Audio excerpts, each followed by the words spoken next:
अगर मैं सोचूं 5 मिनट में मेडिटेशन करना है तो 1 मिनट बाद भी मन कहता है बहुत हो गया, चल यार उठो। अभी जो मीडिया की जो स्थिति है कि हमें तो यार अब कुछ बचा नहीं है। बाहर की घटनाओं कैसे व्याख्यात करते हैं वो सबसे अहम है।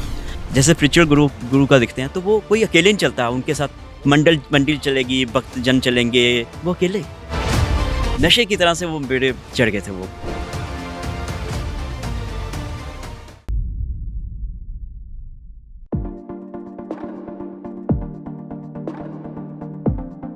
नमस्ते, मैं हूं दिग्विजय और आप देख रहे हैं न्यूज़ पद भारत।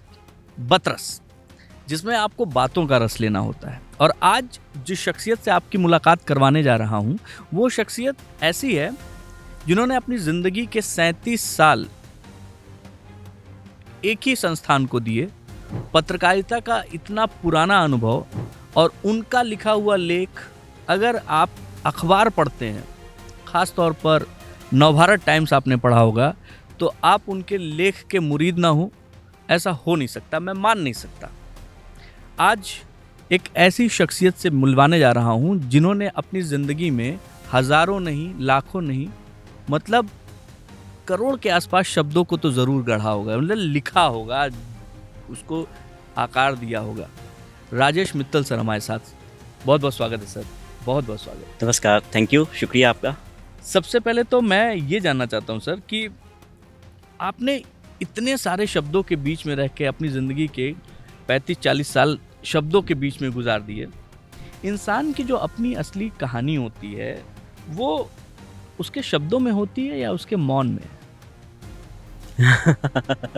कुछ गहरा सवाल है ये। शब्द और मौन दोनों ही चाहिए, लेकिन जो गहरे अर्थ मिलता है वो मौन में मिलता है, जब हम आत्मचिंतन करते हैं मौन में। आपने अब तक की जर्नी में अपने मैंने अक्सर देखा है, संडे एनबीटी के आप संपादक रहे और इतने लोगों के आपने इंटरव्यूज़ लिए, इतने बड़ी बड़ी हस्तियों के आपने इंटरव्यूज़ लिए। कई लोग बहुत सफल आपके सामने आए होंगे जो बहुत सफल हैं। कभी आपको लगा कि जो लोग सफल हैं उनको देखकर कभी आपको लगा कि ये भी भीतर से किसी चीज़ की तलाश में भटक रहे हैं? देखिए, जब हम किसी भी चीज़ को देखने के 2 नज़रिए हो सकते हैं। आप एक सुपीरियरिटी कम्प्लेक्स से देख सकते हैं, एक इन्फीरियरिटी से, एक हीन भावना से और एक उच्चतर भावना से। जब आप हीन भावना से देखें, कहेंगे कि देखो इस आदमी ने कितनी तरक्की की, ये आदमी कहाँ से कहाँ पहुँच गया। जब आप इंटरव्यू करते हैं या वैसे भी उसकी कहानी जानते हैं, एक कामयाब आदमी से मिलते हैं, तो आपको लगता है कि ये आदमी कहाँ से कहाँ पहुँच गया, क्या बात है। और मैं, जहाँ भी आदमी होता है, कई बार उसे लगता है मैं कम हूँ। जब आप ऊँचे देखेंगे तो ये आपकी, हम बाहर की घटनाओं कैसे व्याख्यात करते हैं वो सबसे अहम है। अब आप दूसरी तरह से देख सकते हैं, सुपीरियरिटी कॉम्प्लेक्स से, देखो है तो ऊंचा आदमी, मारा फिर रहा है, कभी इधर कभी उधर, आम आदमी की ज़िंदगी नहीं जी सकता। ये बाज़ार में गोलगप्पे खा सकता है क्या? ये बताओ, ये भी कोई जीना है? इससे अच्छा तो हम हैं। पर देखा जाए तो सही नज़रिया इन दोनों के बीच का है। उसकी अपनी ज़िंदगी है, उसकी ज़िंदगी में अपने प्लस माइनस हैं, हमारी ज़िंदगी के अपने प्लस माइनस हैं। उसकी अपनी यात्रा है, हमारी अपनी यात्रा है। हम दोनों धरती की यात्रा पे निकले हुए मुसाफिर हैं। कब यात्रा ख़त्म होनी है किसकी कोई नहीं जानता। एन्जॉय कीजिए बस। कई लोगों के इंटरव्यूज़ आपने किए होंगे सर, कभी ऐसा कोई इंटरव्यू, कोई ऐसा वाक़या आपके साथ में गुजरा हो जहाँ पे आप पहुँचे हों और आपके पास शब्द ख़त्म हो गए हों और आप उस व्यक्ति को देखकर एकदम सम्मोहित हो गए हो कि अरे यार क्या बात है, क्या पर्सनालिटी है, या फिर उसकी आभा आपको बहुत ज़्यादा जो है आकर्षित करी हो? ऐसा कई बार इंसान का मन, पता क्या होता है कि जैसे मान लीजिए मैंने आपका इंटरव्यू कर रहा हूँ, तो लास्ट में जो होगा ना, उससे कहेगा अरे वाह ये क्या शख्सियत है। उसके बाद आप किसी दूसरे बड़े शख्सियत से या आध्यात्मिक गुरु का करते हैं इंटरव्यू, आपको लगता है यार ये क्या बात है। एक तो इंसान की ये होती है, प्रवृत्ति होती है, जो लास्ट इंप्रेशन होता है वो रहता है। तभी जो नेता होते हैं लास्ट के दिनों में सबसे ज़्यादा अच्छा परफॉर्मेंस करते हैं कि कुछ वादे कर दिए, कुछ प्रोमिसेस पूरे कर दिए तो उसके बेसिस पे वोट मिल जाएंगे।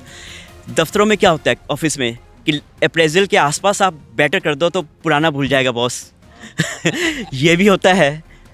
लेकिन जब आप थोड़ा दूर से देखते हैं, क्योंकि आप नज़दीक से, आप जो लास्ट है उसी में आप रचे बसे होते हैं, लेकिन जब आप कुछ गैप हो जाता है और सबको एक डिस्टेंस के साथ देखते हैं तो मुझे एक व्यक्तित्व याद आता है। वो मैं कहूँगा बौद्ध भिक्षु हैं योंगे मिंग्योर रिनपोचे। ये दलाई लामा के बाद सबसे ज़्यादा लोकप्रिय वेस्ट में है। हालांकि लोकप्रियता किसी व्यक्ति का लोकप्रियता सफलता किसी व्यक्ति का आकलन नहीं हो सकता, लेकिन मैंने उनको देखा कि वो जैसे स्पिरिचुअल गुरु का दिखते हैं तो वो कोई अकेले नहीं चलता, उनके साथ मंडल चलेगी, भक्तजन चलेंगे, सिक्योरिटी वाला चलेगा, वो सब।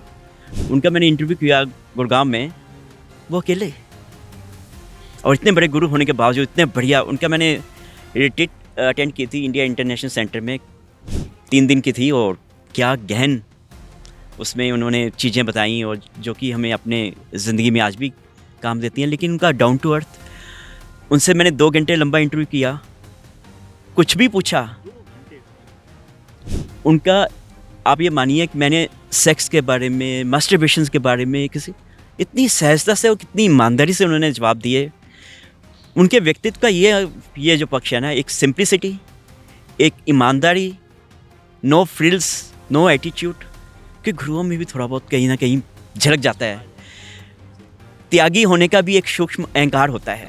क्या बात। तो उनमें वो मुझे मैंने जब वो आर्टिकल लिखा तो इसका इंट्रो क्या लिखा, नशे से चढ़ गई वो, नशे से चढ़ गई, नशे की तरह से वो मेरे चढ़ गए थे। वो कई दिन तक तो मैं उनके नशे में रहा। क्या बात है, क्या बात।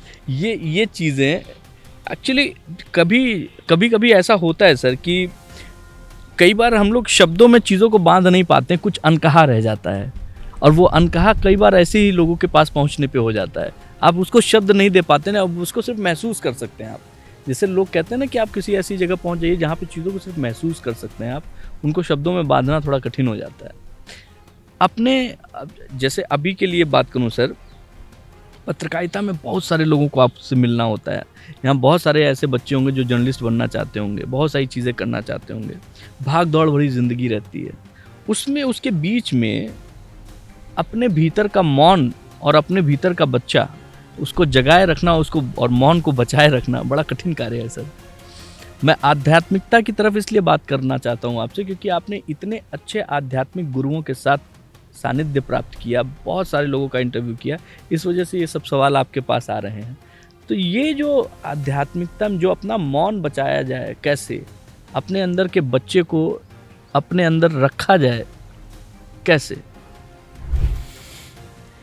ये जो है ना बहुत ही ज़रूरी चीज़ है। हम लोग ज़िंदगी जीते हैं तो ज्यों-ज्यों हम बड़े होते जाते हैं तो जो अंदर का बच्चा है ना वो मर जाता है, और गंभीरता को एक माना जाता है कि अच्छी बात है। इसको एक बढ़िया ढंग से देखा जाता है कि ये आदमी देखो कितना धीर गंभीर है। लेकिन जो भीतर का एक बच्चा है, दिल तो बच्चा है जी, वो तो दिल तो बच्चा ही है, लेकिन उस पर जो जिम्मेदारियों का बोझ होता है, अपनी एम्बिशंस का बोझ होता है, वो सब उनको मार देता है। तो भीतर का बच्चा तभी जिंदा रहता है जब आप थोड़ा अपनी एम्बिशंस पे, अपनी महत्वाकांक्षाओं पर लगाम लगा पाएँ। आप अपनी जिम्मेदारियों को एक खेल की तरह देखें कि ठीक है, जिम्मेदारियां हैं मेरे पास, अपने परिवार की जिम्मेदारियां हैं या किसी और की कोई जिम्मेदारी है, तो उसको जब हम खेल की तरह देखते हैं और अपनी एम्बिशंस पर लगाम लगा देते हैं तो भीतर का बच्चा आप फिर से पा सकते हैं, या भीतर का बच्चा आपका जीवित रहता है। सर कुछ नाम हम आपसे जानना चाहेंगे जो अभी आपके जहन में अक्सर याद आते हैं, जिनके आपने इंटरव्यूज़ लिए, जिनके साथ आपने अपना अच्छा समय बिताया। एक तो कुछ नाम तो मुझे ही याद हैं। आप कलाम साहब के साथ ने आपका इंटरव्यू मैंने पढ़ा है, मूजी आध्यात्मिक गुरु हैं उनके साथ पढ़ा है, रेम्पो आपने अभी नाम लिया उनके साथ में योंगे मिंग्योर रिनपोचे। हाँ, योंगे पिंग्योन रेम्पोचे। हाँ, और इसके अलावा और कुछ नाम जो आपने श्री रविशंकर जी का इंटरव्यू लिया है, मैंने वो भी पढ़ा है। तो ये सारी चीज़ें, इसमें मैं मूजी जी के बारे में एक पूछना चाहता हूँ क्योंकि उनका एक कथन है कि सब कुछ हटा दीजिए, सब कुछ हटा देने पर जो बचता है वो आप हैं, सब कुछ हटा देने पर। अब इसमें अगर पत्रकारिता में जो रोल होता है, या फिर किसी भी व्यक्ति का आप पूछे कि आप कौन भाई साहब, तो आदमी सबसे पहले अपना नाम बताएगा, उसके बाद अपनी पहचान बताएगा कि मैं इस डेजिग्नेशन पर यहाँ पे ये चीज़ कर रहा हूँ। अगर इन दोनों चीज़ों को हटा दिया जाए थोड़ी देर के लिए, नाम छोड़ दीजिए, डेजिग्नेशन हटा लिया जाए, तो उसको हटाने के बाद शून्य बचता है, मतलब ऐसा उसको फील होने लगता है। मैंने ये चीज़ खुद महसूस किया है कि आपके नाम के साथ अगर कोई बड़ा ऑर्गेनाइजेशन या बड़ी तख्ती जुड़ी हुई है, सामने वाले के देखने का नज़रिया अपने आप चेंज हो जाता है। और आपके नाम के साथ में कोई तख्ती नहीं जुड़ी हुई है, तो सामने वाला आपको at a first glance, at a first look आपको तवज्जो नहीं देगा। यहाँ पे ये जो सोच है, ये मानसिकता है, कई बार ये बताती है कि हम लोग जो है खुद को किस रूप में देखें। अगर आपको मैं आपके रोल और आपके, चूँकि अब आप इंजॉय कर रहे हैं अपने रिटायरमेंट वाली लाइफ, तो अब आपके रोल को और आपके पहचान को अगर हटा दूं, तो आप खुद को किस रूप में देखते हैं? असल में देखिए, हमारी अगर हम अध्यात्म के रूप में बात करें तो एक हमारा रियल सेल्फ है, एक हमारा फॉल्स सेल्फ है। जो हम लोग बच्चा होने के बाद बड़ा हो के हम एक एजुकेशन का डिग्री का टैग लगता है, वो भी हमारे एक फॉल्स सेल्फ में जुड़ता है। फिर आप कोई जॉब करते हैं तो उस कंपनी का नाम, अगर बड़ी कंपनी है या बड़े व्यक्ति के साथ काम करते हैं, तो वो भी आपके फॉल्स सेल्फ के साथ जुड़ता है। फिर अगर आपको यश मिलता है, शोहरत मिलती है, तो वो भी आपके एक फॉल्स सेल्फ, ये सब मिलके आपका एक जो झूठा जो एक व्यक्तित्व है ना, वो बनता है। और उसके साथ हम अपनी पहचान जोड़ लेते हैं कि जानते नहीं मैं कौन हूँ, मैं वो हूँ।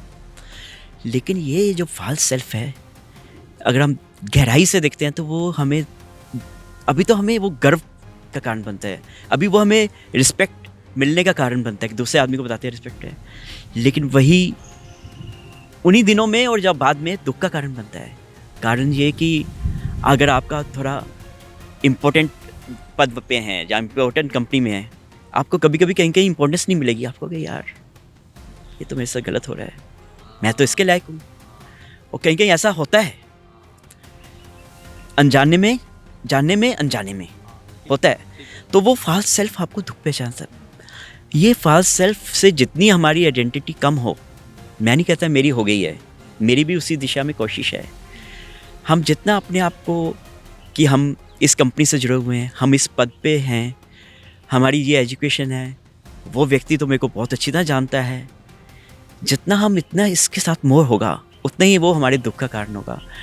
और अगर हम इससे दूरी बना लेंगे कि मैं इन सब से परे हूँ, वो जो आपने मूजी का नाम लिया ना, जो कहते हैं इन सबको हटाना है, असल में हमें वो जो यात्रा करनी है, जो यात्रा मैं करना चाहता हूँ, कि हमें वो इन सबको हटाना है। अगर आप जितनी बड़ी पर्सनैलिटी है ना, सच में कहूँ तो उतनी आपके लिए मुश्किल है, उतनी ज़्यादा आपका काम है इनर वर्क। आपने जो अपने पे काम करना है वो उतना बढ़ जाएगा। और जितने कम है ना आप, जितनी छोटी हस्ती हैं, उतनी आसानी से आप उस दिशा में जा सकते हैं। यस, क्या बात है, बहुत सुंदर शब्दों में समझा दिया आपने। क्योंकि अगर आपने अपना विस्तार इतना ज़्यादा कर रखा है कि आप फैले हुए हैं, तो स्वाभाविक सी बात है जब आपको कहीं छलांग लगानी है, तो स्वाभाविक सी बात है आपको अपने आप को सिकोड़ने में समय लगेगा, उतनी लंबी छलांग लगानी पड़ेगी। क्या बात है सर। एक चीज़ और है, एक मूजी सर की आपने बात की, वो मूजी जी कहते हैं कि अभी, हियर एंड नाउ, यहाँ अभी। कहना तो बहुत आसान है, करने में सबकी वाट लग जाती है। अब मैं आपसे ये जानना चाहता हूँ, क्योंकि आप जो हैं अध्यात्म के बारे में बहुत आपका गहन गूढ़ चिंतन आपका रहा है। हियर एंड नाउ का सबसे सरल तरीका जो आप अपनाते हो, अभी और यहाँ, क्या है? देखिए, एक हमारा है मन और एक है हमारा तन। दोनों को बीच में जोड़ने वाली चीज़ है हमारा सांस। जैसे अभी मैं आपसे बात कर रहा हूँ, अभी मैं 1 मिनट में अपना ध्यान अपनी सांस पे ले जाऊं, इसका मतलब मेरा मन एकदम ना अभी पास्ट में है कि मैंने पास्ट में ये गलती की या अच्छा किया, ना फ्यूचर का डर है, ना कोई उम्मीद है। अभी मैं हेयर एंड नो में सांस का, अगर आप तभी जो बुद्धिज़्म में है आनापान, जिसको सांस को ही आना आना और जाना, उसको आनापान कहते हैं, विपස්සना है, उसमें बेसिक पहले तो सांस के आने जाने पे ही सारे ध्यान लगाना होता है कि आपको पहरेदार बन के आपको यहाँ बैठना है और आप सांस आती जाती सांस को देखते हैं। देखना मतलब महसूस करते हैं। सांस छोड़ी तो उसकी हल्की सी नमी आपकी यहाँ पे स्पर्श करती है, हल्की सी गर्माहट, उसको फील करना, इसका मतलब आप वहीं पे हैं, अभी हैं। या जैसे अभी आपका हमारा मन किसी चिंता में है, अतीत में, फ्यूचर में कि कुछ अंदेशा हो जाएगा, गलत हो जाएगा, युद्ध हो जाएगा, नौकरी चली जाएगी, मेरा बिजनेस ख़राब हो जाएगा, प्रोफेशन नहीं रहेगा। तो जैसे ही ऐसा हो, इसमें लौटने का कोशिश करना ही हो, तो जैसी अवेयरनेस हो, पहले तो आपको अवेयर होना चाहिए। कई बार हमें अवेयर ही नहीं होती कि हम लोग उधर हैं। पहले तो आप अवेयरनेस आते ही आप अपना सांस पे ध्यान लगा लें। आप फील करेंगे मेरे पैर को क्या टच हो रहा है, जूता, नीचे की ज़मीन सॉफ्ट है या हार्ड है, या आप टच आपके जो 5 सेंसेस है, 5 सेंसेस को आप फील करना शुरू कर दीजिए। मैं जहाँ बैठा हूँ, हल्का सा वो हार्ड है क्या सॉफ्ट है, कैसी गंध आ रही है, इसको देखिए, आवाज़ें कैसी आ रही हैं। इट मीन्स अब हम वर्तमान में आ गए, अपने आसपास के लिए अवेयरनेस आ गई हमारी। ऐसा रह नहीं पाता, मेरा नहीं रह पाता, अक्सर हम चले जाते हैं। लेकिन अगर आना हो तो आने का तरीका यही है कि आप अपनी 5 सेंसेस से और सांस के ज़रिए आप वर्तमान में आ सकते हैं। और अगर कुछ देर भी आ जाएंगे ना, तो आप एक अच्छा फील करेंगे पहले से। जिन विचारों में अपने आप को नेगेटिविटी में ला रहे हैं, जिन स्ट्रेस में डाल रहे हैं, एंग्जाइटी में डाल रहे हैं, वो उनकी जो तीखापन है वो कम हो जाता है। आपने विपश्यना की है? जो विपश्यना के 9 दिन होते हैं जो रहा जाता है, उसका अनुभव बताइए, लोग जानना चाहेंगे। बहुत लोगों का मन होता है विपश्यना करने का, लेकिन उनके पास अपने लिए 9 दिन भी नहीं होते। 9 दिन तो छोड़ दीजिए, 9 घंटे भी नहीं होते। कई लोगों के पास तो 9 मिनट भी नहीं होते। हम आपसे जानना चाहेंगे विपश्यना का अनुभव कैसा रहा? विपश्यना मैंने करीब 10 साल पहले किया था, और ये कोर्स करने की मेरी तो इच्छा लगभग 20-30 साल से थी। जब से मैंने सुना था, मैं बहुत ही बेसब्रा हुआ था कि करूं। लेकिन आपको पता है, आजकल की ज़िंदगी में 10 बल्कि कुल 12 दिन समझिए आप, 11 दिन, मतलब कि एक दिन, पहले दिन इंट्रोडक्शन होती है तो 10 दिन पूरे, कुल 11 दिन होते हैं।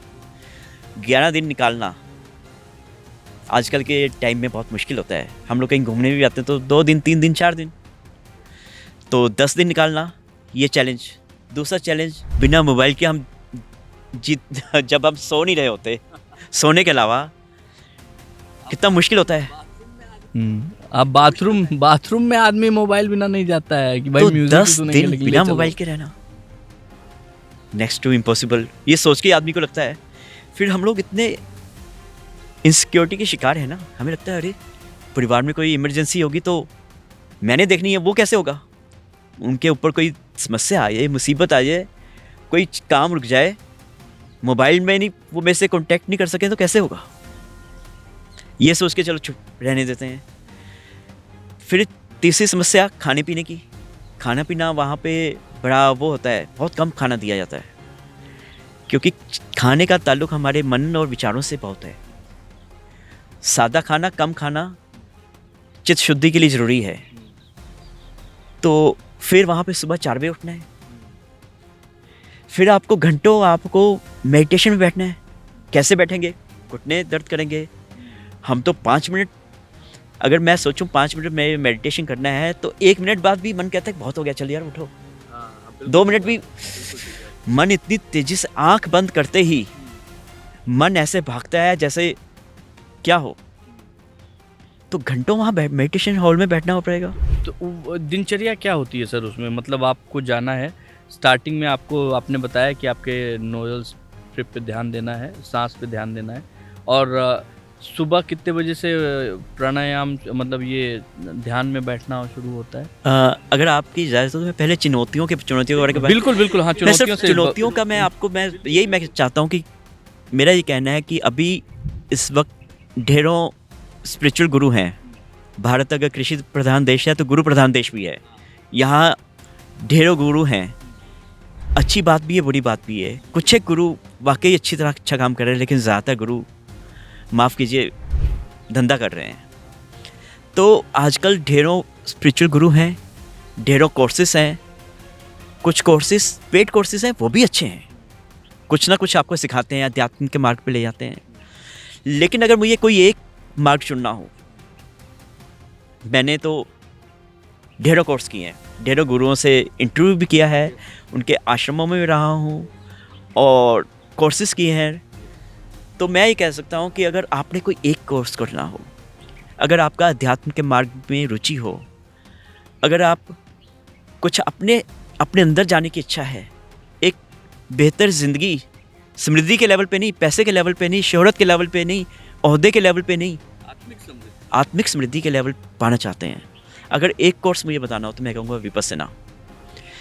वो क्योंकि इसमें 10 दिन आपका रहना, खाना पीना फ्री है। अंत में अगर आप कुछ देना चाहें तो दें, नहीं देना तो मत दीजिए। आपको वहाँ सुविधाओं, सबके लिए एक जैसी सुविधा है, कोई वीआईपी नहीं है। और चुनौतियों की जो बात मैंने बताई कि आपको 10 दिन निकालने हैं, आपको बिना मोबाइल रहना है, आपको कम खाना मिलेगा, आपको घंटों बैठना है, ये चुनौतियाँ कुछ भी नहीं हैं। शुरुआती 3 दिन की दिक्कत है, बाद में आपको ऐसा मज़ा आएगा, आप कहोगे ख़त्म ही ना हो। मैं अपने अनुभव से कह रहा हूँ। इसलिए अगर किसी का भी मन हो अध्यात्म में जाने का, आप ये कोर्स कीजिए। चुनौतियों को पार, हमारा मन पार जा सकता है, जा सकता है। आप भी कर लेंगे, मैं कर सकता हूँ तो आप भी कर लेंगे। क्या बात है, बहुत सरल शब्दों में और मैंने आपको पहले ही बताया कि मुझे लगता है कि हिंदुस्तान के जो सबसे बड़े धार्मिक गुरु हैं इस समय जो मौजूद हैं, उनमें से 70% के पास में तो राजेश मित्तल जी पहुंच चुके हैं, उनसे मिल चुके हैं। और उसके बाद इनका सर यही चीज़ जानना चाह रहा था कि एक तो ये चुनौतियों की बात हो गई, विपश्यना में जो ध्यान है, जो चीज़ें हैं, कहते हैं वहाँ बात भी नहीं करनी होती किसी से, कोई संपर्क नहीं रखना होता। आपने दिनचर्या का पूछा और कैसे, मैं वो दोनों का जवाब देता हूँ। वहाँ पे शुरू से बताता हूँ कि सबसे पहले आपका रजिस्ट्रेशन होता है। रजिस्ट्रेशन आप विपस्सना डाल देंगे, आ जाएगा वो dhamma.com भी कुछ है, वहाँ जाके रजिस्ट्रेशन कीजिए। देश विदेश के अलग अलग शहरों में है, आपको सेंटर्स भी मिल जाएंगे। आप इंटरनेट पे सर्च करेंगे, सब मिल जाएगा। फिर आप अपना बुकिंग कीजिए। वहाँ एक दिन पहले पहुँचना होता है, दोपहर तक। वहाँ पे जाते सबसे पहले आपको वहाँ पे अपना मोबाइल आपको जमा कराना होता है। कोई कापी किताब की अलाउड नहीं है। खाने पीने का कुछ बिस्किट कुछ नहीं। आप सामग्री करके ले जाना चाहे तो फिर उसके क्या कोई रोक सकता है, लेकिन वो सब आपका ले लिया जाएगा। सिर्फ आपके पास कोई कॉपी नहीं, कोई पेंसिल नहीं, कोई किताब नहीं, कोई खाने पीने की चीज़ नहीं, कोई मोबाइल नहीं, सिर्फ कपड़े होंगे, आपका नहाने धोने का सामान होगा, इसके अलावा कुछ नहीं। तो वो आपको लॉकर में आपका सामान रख दिया जाएगा। जाती बार वापसी में आपको मिल जाएगा मोबाइल, किताबें, खाने पीने का जो सामान है। आपको पूछा जाएगा कि आपको सिंगल रूम चाहिए, डबल रूम चाहिए, डॉर्म चाहिए। कोई पैसा नहीं है। जैसे मैंने सिंगल रूम लिया था, मुझे लगा था मैं सिंगल में मुझे किसी दूसरे से बाधा होगी तो मैं सिंगल रूम में। कोई आदमी होता है कहता है कि मुझे डबल रूम में डर लगता है, अकेले मैं नहीं रह सकता, हम घर में भी हम अकेले नहीं सो सकते, तो आप ट्विन शेयरिंग वाला रूम ले सकते हैं। कोई कहता है कि डॉर्म में रहना चाहता है, डॉर्म में भी रह सकता है, उसमें 5-6 इकट्ठे लोग रहते हैं। तो उस हिसाब से आपको अलॉटमेंट हो जाती है। शाम को आपका इंट्रोडक्शन होता है, आपको बताया जाता है कि क्या क्या वीडियो चलता है। सत्यनारायण गोयंका जी ने विपस्सना पद्धति भारत में लेके आए थे ब्रह्मा से। ये बौद्ध भिक्षुओं को बनाई है, जो महात्मा बुद्ध का दिया गया जो उपदेश है उसके बेस्ड है। तो शाम को सारा बताया जाता है कि आपने अगले 10 दिन कैसे गुजारने हैं, आपकी रूटीन क्या होगा। वहाँ पर 4 बजे उठना होता है, नहाइए धोइए। 4 से 6 आप चाहें तो हॉल में जाके मेडिटेशन कर सकते हैं। एक बहुत बड़ा हॉल होता है, उसमें आपकी एक सीट आपको अलॉट कर दी जाती है, रोज़ आपने उसी सीट पे बैठना है। फिर उसके बाद 4 से 6 आप मेडिटेशन करना है, नहाने धोने के बाद। फिर आपका नाश्ता होता है 7 बजे। नाश्ते में आपको दूध मिलता है, मुरमुरे टाइप कुछ मिलता है, बस एक केला मिलता है बस। उसके बाद आपका मेडिटेशन हॉल में आना होता है, वहाँ पे गाइडेड मेडिटेशन होता है, वहाँ पे आप अपनी सीट पे बैठकर, वो कई बार 1 घंटे का मेडिटेशन होता है, कई बार 2 घंटे का मेडिटेशन होता है, वो करना होता है। विधि वो बीच बीच में बोलते रहते हैं, बताते रहते हैं। फिर इसके बाद 1-2 घंटे का लिए आप अपने कमरे में जाके आराम कर सकते हैं। फिर लंच होता है मेरे ख्याल 12-1 बजे। फिर दोबारा से मेडिटेशन हॉल में होना होता है। फिर एक बार चाय होती है, वो 5 बजे के आसपास। डिनर नहीं है, एक बार भरपूर खाना जो है वो एक ही बार है लंच में, बाकी वो चना मुरमुरा, दूध और एक फल, बस। शाम को डिनर टाइम, नो डिनर। ये सब उन्होंने बहुत ही कई साल से करके कि उन्होंने सीखा कि रात को जो भोजन करेंगे तो उसमें तंद्रा रहेगी, नींद आएगी, आलस आएगा, विचार ज़्यादा आएंगे, इसलिए सात्विक और कम भोजन है। तो कुछ इस तरह का रूटीन होता है। आपका जो ये अनुभव है, ऐसा ही कुछ अनुभव आपने बहुत सारे आध्यात्मिक गुरुओं के साथ में अपना समय व्यतीत किया, बातचीत की, बहुत सारे पॉलिटिकल लीडर्स के साथ आपका समय बीता। मैं कुछ ऐसी चीज़ें दर्शकों के साथ जो है शेयर करवाना चाहूँगा, जिसमें उनसे कुछ ऐसी पर्सनालिटीज जिनसे आपको मिलकर ऐसा लगा यार ये चीज़ इस शख्सियत की बड़ी अच्छी है, इसके साथ ये बात करके बड़ा आनंद आया, ये लोगों तक पहुंचनी चाहिए। ऑब्वियसली आप उसको एनबीटी के माध्यम से आपने पहुंचाया भी, लेकिन वो चीज़ क्या, वो उन चीज़ों के बारे में मुझे थोड़ा सा जानकारी चाहिए। 1-2 लोगों का अगर कोई प्रसंग हो आपके अंदर छुपा हो तो आप उसको निकालिए, क्योंकि ये चीज़ें नॉर्मली लोग बताते नहीं हैं, मन में रहती हैं कई बार। देखिए, एक तो मैंने आपको सबसे पहले बताया कि जो नेपाल के और जो बुद्ध धर्म के जो हैं, वज्रयान के हैं, योंगे मिंग्योर रिम्पोचे, उनका व्यक्तित्व मुझे, वो तो मैं कारण बता ही चुका आपको। इसके अलावा मुझे जैसे कई पॉलिटिशियंस का इंटरव्यू किया, तो अरविंद केजरीवाल का इंटरव्यू में भी मुझे बहुत मज़ा आया। कारण ये कि मुझे पहला ऐसा पॉलिटिशियन देखा कि जिसके हर चीज़ टिप्स पे थी। तब वो एक बार मुख्यमंत्री बन चुके थे और अगली बार मुख्यमंत्री अभी बने नहीं थे, दोनों के बीच का समय था जब हमने उनका इंटरव्यू किया। तो उस इंटरव्यू में मैंने जो भी सवाल पूछा, या प्रशासन के बारे में या दिल्ली के बारे में, उनके पास पूरा दिल्ली के लिए क्या करना है, मुझे एक नक्शा था दिमाग में। फिर उन्होंने संयोग से उन्होंने भी विपස්සना की थी, मैंने बाद में विपස්සना की, उन्होंने पहले विपස්සना की हुआ था। तो उन्होंने मुझे बल्कि प्रॉमिस किया था कि हम अगली बार विपස්සना जाऊंगा तो आपको लेके जाऊंगा साथ। हालांकि वो भूल भाल गए, और होता है, उसमें स्वाभाविक है। लेकिन उनके टिप्स पे सारी दिल्ली जल बोर्ड का क्या है, कैसे है, कितना है, कैसे है, इतना वेल इन्फॉर्म्ड और आर्टिकुलेट मैंने पॉलिटिशियन कभी नहीं देखा। मैं उनसे, ये सीखने वाली बात है। बाकी उनकी राजनीति को आप पसंद कर सकते हैं, ना पसंद कर सकते हैं, लेकिन क्लैरिटी ऑफ थॉट और चीज़ें, पूरा एक विज़न, एक पहले राजनेता है वो मुझे मिले। बाकी बहुत सारे राजनेता होंगे जिनसे मैंने इंटरव्यू नहीं किया, लेकिन जितने लोगों से मिला, चाहे कुछ मुख्यमंत्रियों से मिला, कुछ केंद्रीय मंत्रियों से मिला, और विपक्ष के लोगों से भी मिला, तो मैं उनको एकदम, जितने लोगों से मिला उनमें से वो आउटस्टैंडिंग थे, नंबर 1।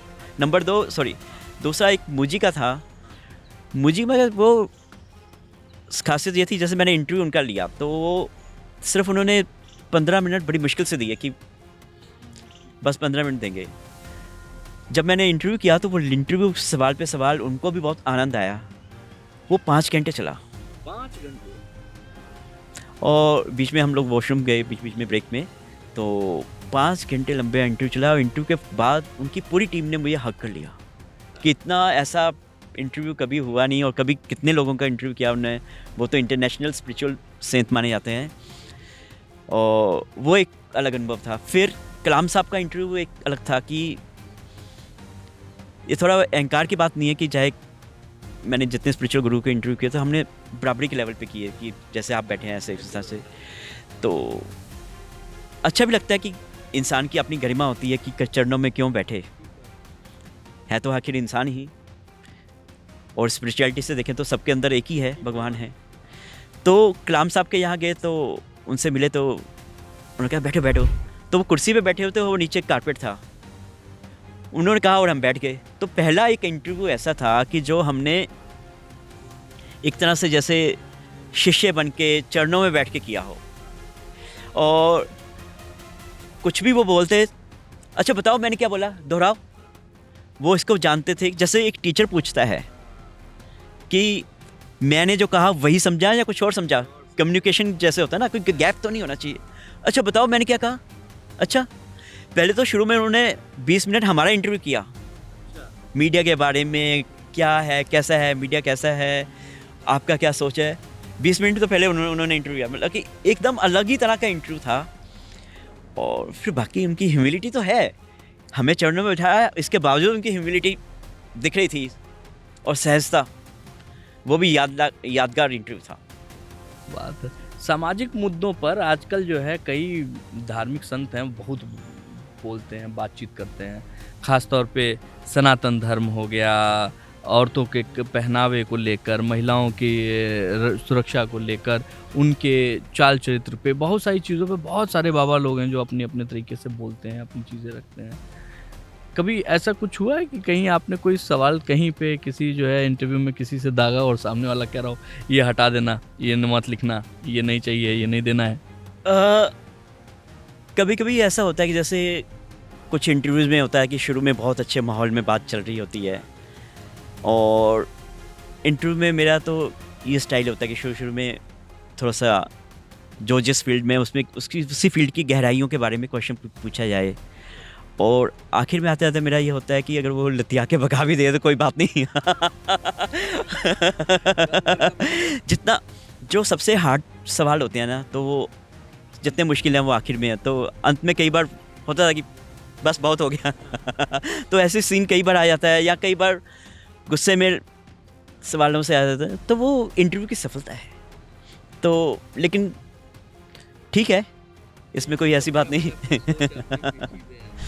अभी जो कोलाहल भरी ज़िंदगी है सर, उसमें कई बार राजेश सर हम लोग जो है बहुत कुछ पाने के लिए बहुत दौड़ रहे होते हैं, और उस दौड़ भाग के बीच में, क्योंकि हम लोग जर्नलिज्म से जुड़े हुए हैं, तो हम इसी फील्ड से जुड़ी हुई चीज़ों के बारे में, इससे जुड़े हुए बहुत सारे लाखों बच्चे हैं, वो अपने आप को जो हमारा मानसिक स्वास्थ्य है, मेंटल हेल्थ है, वो, और हमारा फिजिकल हेल्थ, मेंटल हेल्थ और स्पिरिचुअल हेल्थ, ये तीनों अलाइन कैसे रखा जा सकता है अपने काम को करते हुए? क्योंकि मैंने आपके अंदर ये तीनों चीज़ें देखी हैं। आप देखिए, इनकी त्वचा से इनकी उम्र का पता नहीं चलता, ये फिट हैं, इनका मेंटल हेल्थ एकदम बढ़िया है, और इनकी स्पिरिचुअल हेल्थ के हम मुरीद हैं। कारण ये है कि ये बहुत बहुत आगे जा रहे हैं, हम लोग आपसे सीख रहे हैं। कैसे? देखिए, मैं ईमानदारी से कहूँ तो मैं ये नहीं कह सकता कि मैं बहुत बढ़िया हूँ या मेंटल हेल्थ में किसी में, क्योंकि जो भी आदमी अपने मन को देखेगा ना, तो वो जानता है कि मन किस तरह से एक ही दिन में कितने उतार चढ़ावों से गुजरता है। तो मैं, आपने कहा अच्छा है, लेकिन हर तरह की मन में आता है। मन कई बार ऊंचा होता है, कई बार नीचा होता है, कई बार उदास होता है, कई बार गुस्सा आता है। मैं ये नहीं कह सकता कि मैंने इन पर विजय पा ली, लेकिन ये भी सच है कि जो स्पिरिचुअल प्रैक्टिसेस की हैं, जो इतने लोगों से सीखा है, पढ़ के सीखा है, कोर्स करके सीखा है, कुछ मनन करके सीखा है, उन सब से ये फ़ायदा हुआ है कि उनसे उभरने में आसानी हो गई है। अगर गुस्सा आता है तो थोड़ा ज़्यादा देर तक नहीं रहता है, पहले ज़्यादा देर रहता था। पहले उदासी आती थी तो वो घंटों तक रहती थी, कभी कभी दिनों तक रहती थी, अब वो कुछ लम्हों तक रहती है। तो ये जो चीज़ है ना सर, यही तो आदमी ईमानदारी से स्वीकारता नहीं है। आप कई बार हम लोग इंटरव्यूज़ में देखते हैं, करते हैं कि आदमी बोल देता है कि हम तो गुस्सा होते ही नहीं है, हम तो जो है, हमें तो क्रोध आता ही नहीं है। क्यों? क्योंकि हम महात्मा हैं। और अचानक से जो है उन्हीं के द्वारा, उन्हीं से, उनके मन से अलग कोई सवाल पूछ लिया गया, ऑन द स्पॉट उसी कैमरे पे गुस्सा हो गए, माइक फेंक दिया। मैंने भी कुछ ऐसे सीन देखे हैं। लेकिन मैं भी उनसे परे नहीं हूँ, वो भी इंसान हैं। स्वीकार्यता, उसको स्वीकार करना कि मैं भी इंसान हूँ, ये गुस्सा सहज है, और वो एक ऐसी ऊर्जा है जो हर आदमी के अंदर बहती है, प्रवाहित होती है, बस उसको चैनलाइज करना है। और वो जो चैनलाइज करने का तरीका है, वो सीखना है हमें। आप गुस्से को अगर सरप्रेस करेंगे, किसी भी चीज़ को अगर सरप्रेस करेंगे, तो कभी ना कभी वो आउटबर्स्ट होगा, और जब आउटबर्स्ट होगा तो बहुत नुकसान कर जाएगा। लेकिन अगर उस चीज़ को चैनलाइज कर देंगे तो स्वाभाविक सी बात है, वो ऊर्जा किसी और रूप से आपके अंदर जो है प्रखरित होगी, प्रस्फुटित होगी। तो ये चीज़ें जो है कई बार लोगों के पास होते हुए भी लोग जो है, क्या नाम है, कह सकते हैं आप, ऊंची दुकान फीका पकवान वाला हिसाब किताब है। आडंबर का शोर इतना ज़्यादा रहता है कि अंदर सब कुछ खाली खाली दिख नहीं पाता। तो मेरे हिसाब से इसका उपाय जो है ना, इसका सबसे बड़ा उपाय यही है कि हम लोग अपने साथ बैठें। मैं आपको एक छोटा सा एग्जांपल देता हूँ कि कई बार मैं भी नहीं बैठ पाता, लेकिन मैं देखता हूँ कि जब हम, पहली बात तो मैंने नियम बनाया हुआ है कि वॉशरूम में जाऊँगा तो मोबाइल नहीं लेके जाऊँगा। मेरे जीवन में समस्या है, मैं क्या करता हूँ, मैं किसी स्पिरिचुअल गुरु के पास भागा भागा जा रहा हूँ कि ये गुरु जी मुझे समाधान बताइए। नहीं ज़रूरत है, आप अपने साथ बैठ के देखिए। आपसे अच्छा कौन जानता है आपकी स्थिति। अपने इनर गुरु को इवोक तो कीजिए, उससे बढ़ के कोई नहीं है। कई बार बाहर के गुरु आपको गुलाम बना रहे होते हैं, आपका एक्सप्लॉयटेशन कर रहे होते हैं। आपके पास पैसा है तो पैसे को निचोड़ रहे होते हैं, आपकी प्रसिद्धि है तो प्रसिद्धि का फ़ायदा उठा रहे होते हैं। आपके पास पैसा या नहीं है, पैसा नहीं है, शोहरत नहीं है, पद नहीं है, तो वो आपसे काम करवा रहे होते हैं। मैंने को पता है कई आश्रमों में ऐसे लोगों को काम पे लगा दिया जाता है, खाना पीना फ्री, काम कीजिए। लेकिन तो आपने जो पूछा है ना, उसका एक उपाय है, हम थोड़ा सा समय कुदरत में गुजारें। जैसे अभी कुदरत के बीच में हम बैठे हैं, पार्क में जाएं, हरियाली को देखें, अपने साथ बैठें। अपने साथ बैठे मतलब अगर आप वॉक करने जा रहे हैं, अकेले वॉक करने नहीं निकले, साथ में किसी को मत लेके जाएं।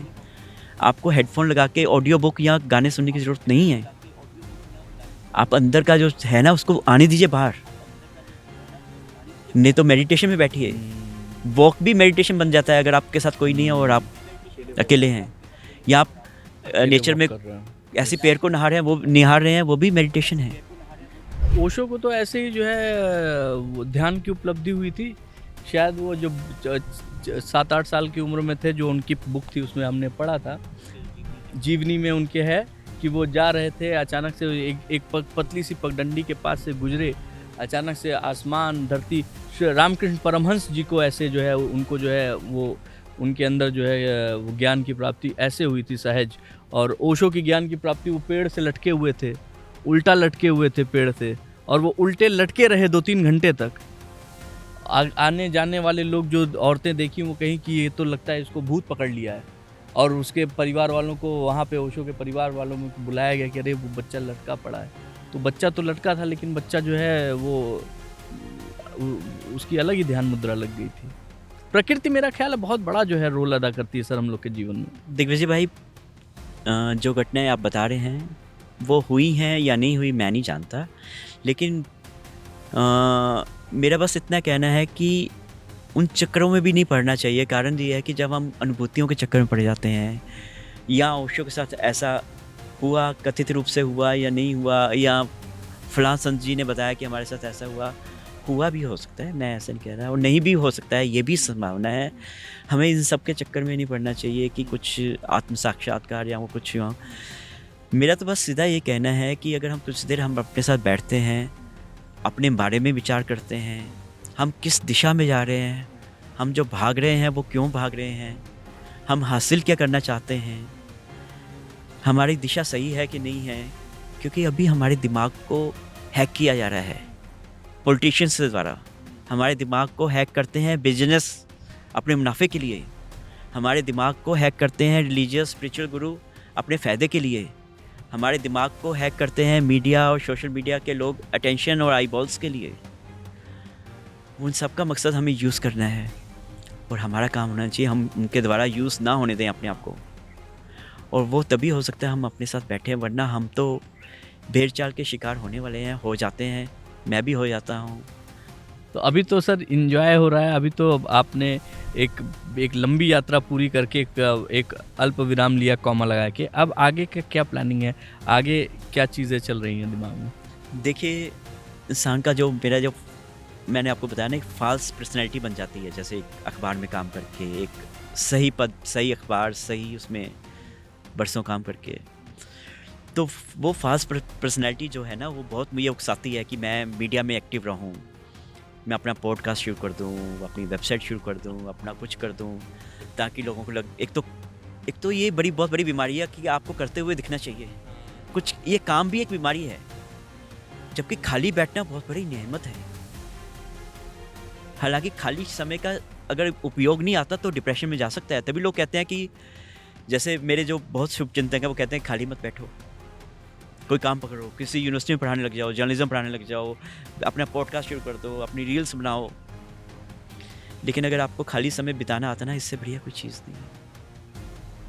दिल ढूंढता है फिर वही फुर्सत के साथ। तो मेरा जो है, मेरा मन है कि मैं उस तरह से किसी चक्कर में पड़ के या भेड़ चाल के चलते कि सब पॉडकास्ट कर रहे हैं तो मैं भी पॉडकास्ट करूँ, मुझे माफ़ कीजिए मेरा उस तरह से कुछ नहीं कहना। मैं किसी लेबलिंग नहीं कर रहा, क्योंकि मैं अच्छा वो बुरा ये नहीं है। हर एक का अपनी अपनी यात्रा है। मुझे लगता है मेरी यात्रा ये है कि मैं अभी किसी चीज़ में अपने आप को ना उलझाऊँ, पैसे के लिए, शोहरत के लिए, प्रसिद्धि के लिए, वैलिडेशन के लिए। मेरे मन का एक काम है कि मैं जो कुछ इतने सालों में मैंने संजोया है, सीखा है, यहीं से सीखा है, वो एक किताब के रूप में दे जाऊं, जो कि एक सार रूप में, जैसे पुराने ज़माने में चीज़ें होती थी, एक सूत्र रूप में। वो किसी के काम आए तो अच्छा है, ना आए तो भी कोई बात नहीं। मुझे कर्मयुक्त काम तो करना है, तो ये काम कर लिया जाए, उसमें मुझे संतुष्टि मिलेगी, मैंने अपना काम कर दिया। मुझे ये गुमान नहीं है कि मैं दुनिया बदल सकता हूँ, दुनिया सुधार सकता हूँ। कोई ऐसी स्पिरिचुअल जर्नी जो आपने विपश्यना, एक ध्यान का आपने सूत्र बता दिया, बहुत सारे लोग उसका फ़ायदा उठाएंगे। कोई ऐसी स्पिरिचुअल जर्नी या कुछ ऐसा कोई जो यात्रा आपको लगती हो कि यार एक बार इस यात्रा पे भी आदमी को जाना चाहिए या करना चाहिए? क्योंकि आजकल जो है लोग उठते हैं, हम देखते हैं कई बार जो है धार्मिक यात्रा धार्मिक कम रहती है, वहाँ पे जो है मौज मस्ती और ख़ास तौर पे नाम जो है ईश्वर का होता है, नाम शिव का है, नाम दुर्गा का है, नाम ब्रह्मा का है। लेकिन चाहे वो पुष्कर जा रहे हों, चाहे वो केदारनाथ जा रहे हों, चाहे वो वैष्णो देवी जा रहे हों, लोग जा रहे हैं इसलिए क्योंकि हम वहाँ पर एक अलग ही आनंद के साथ जाएंगे, खाते पीते हुए जा रहे हैं, है ना। वहाँ जाके जो है फिर उसके बाद चीज़ें जो है वो, तो वो जो अनुभूति या कह लीजिए वो जो स्पिरिचुअल जर्नी का जो एहसास है, कहीं ना कहीं वो ख़त्म हो जाता है। वो सिर्फ एक जर्नी रह जाती है। वो जर्नी तो आप मालदीव चले जाइए, आप वियतनाम चले जाइए, आप जो है उससे ज़्यादा सहज और सरल और सुंदर ऐसा है क्या? देखिए, जो सारी यात्राएं हैं ना, उनका मकसद वैसे एक यही होता है कि भीतर की यात्रा। हम जब हमारे पुराने लोगों ने तीर्थ यात्रा का कॉन्सेप्ट जो दिया था ना, आपने देखा होगा ज़्यादातर तीर्थ दुर्गम स्थानों पे हैं, जो बहुत जहाँ पहुँचना मुश्किल था, जहाँ पे बहुत बढ़िया कुदरत है, पहाड़ों जैसी जगह पे है। उसका मकसद ये होता था कि आप अपनी जैसे विपස්සना है, आप अपनी सुख सुविधा से बाहर निकलें। पहाड़ की यात्रा करते करते आप अंदर की भी यात्रा करते हैं, आपको कष्ट होते हैं या उससे होते हैं, तो आपको अपने कई छिपे हुए पहलू पता लगते हैं। तो असली यात्रा तो भीतर की यात्रा है, जो आप अपने साथ बैठते हैं, कुदरत में बैठते हैं, मनोरम दृश्यों के बीच में बैठ के, या भीड़ भाड़ में बैठ के आप धीरे धीरे उस शोर को एक दोस्ताना मान के कि ये तो ज़िंदगी का हिस्सा है। फिर आप अंदर के शोर को से रूबरू होते हैं। शुरू में आपको बहुत तंग करेगा, 2-3 दिन तो रहा पागलपन है यार, मेडिटेशन मेरे बस की बात नहीं है।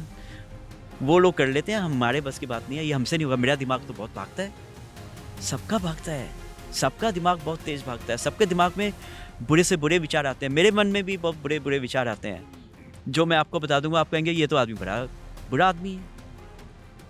तो अगर हम ये जान लें कि ये कुदरती है, मन तेज भागेगा, ये भीतर की गंदगी है जिसको हमने दबाया हुआ था, जिसको मौका नहीं मिलता।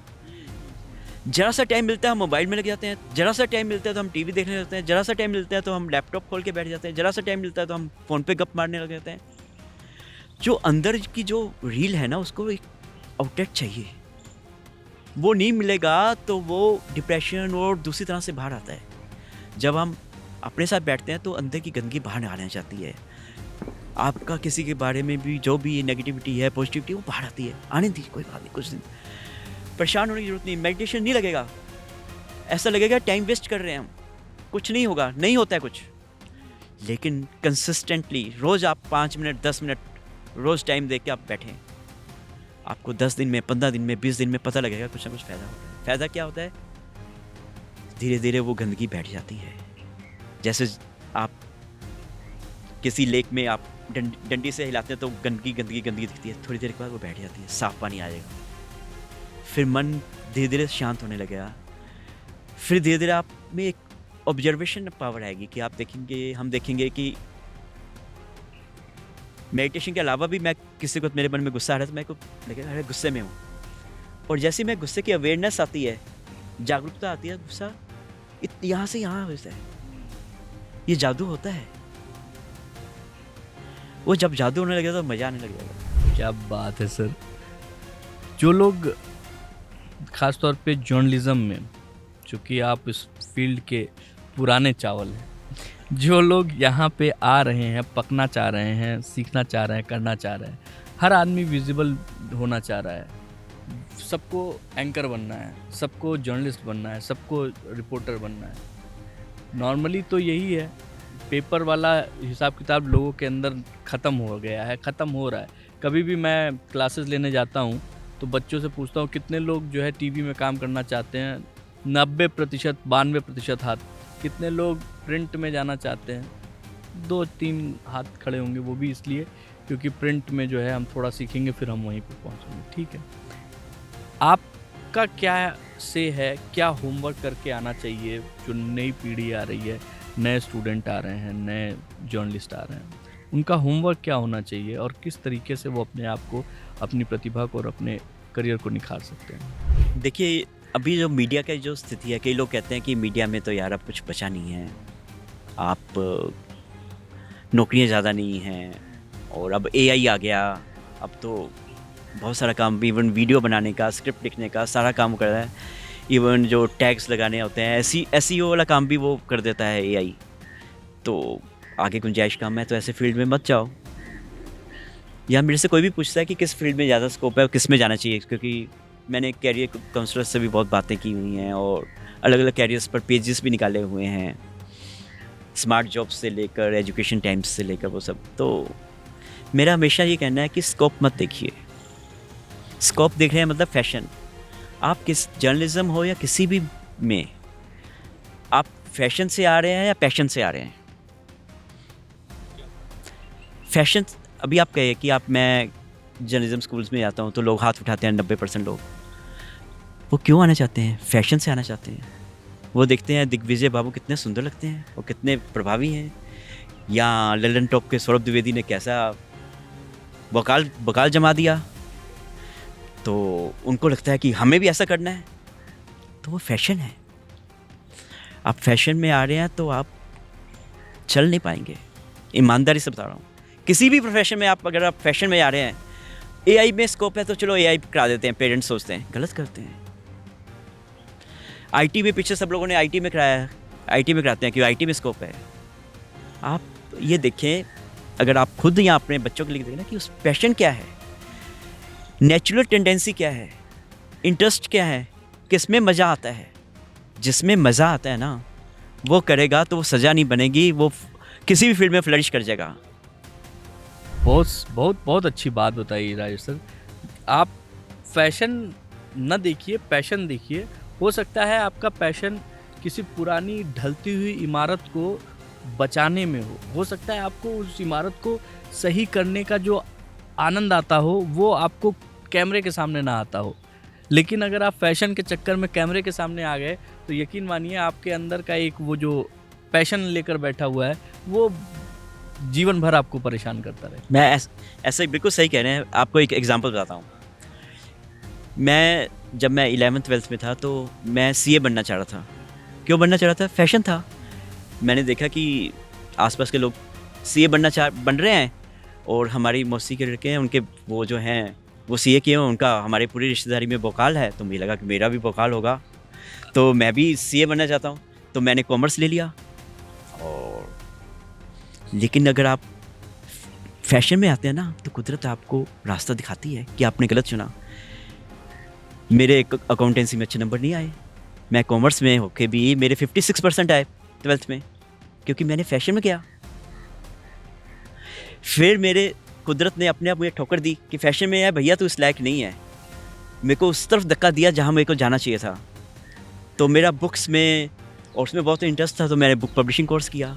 बुक पब्लिशिंग कोर्स किया तो उसमें मैंने पढ़ा कि एडिटिंग होता है, तो मैंने कहा एडिटिंग मुझे करनी है, तो मैंने फिर जर्नलिज्म का कोर्स किया और अपने आप में सही जगह में आ गया।